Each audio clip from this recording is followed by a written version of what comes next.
Untuk kedua kalinya, Kanwil DJBC Aceh menyelenggarakan Jambore Bintalnas spesial bagi generasi milenial dengan bertempat di lokasi Dusun Sukamakmur, Sare Aceh Besar pada Jumat 27 September 2019.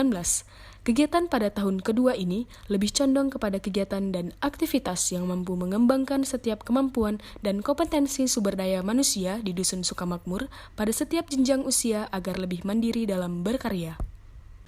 Kegiatan mengajar siswa sekolah dasar yang diagendakan dilaksanakan pada Jumat 27 September 2019 ini diawali dengan upacara bendera yang diambil alih oleh Muhammad Ardani, Kepala Bagian Umum Kanwil DJBC Aceh, selaku Inspektur Upacara. Agenda dilanjutkan dengan masuknya para pengajar milenial ke kelas-kelas sesuai dengan pembagian yang telah ditentukan. 15 menit pertama yang amat kaku antara pengajar dan para siswa karena beberapa pengajar mengaku bahwa ini merupakan pertama kalinya menghadapi siswa SD yang lumayan sulit untuk mendengar ajakan para pengajarnya. Akhirnya terlewati dan para pengajar bisa melebur dengan sempurna bersama dunia anak-anak SD yang tulus dan penuh keceriaan.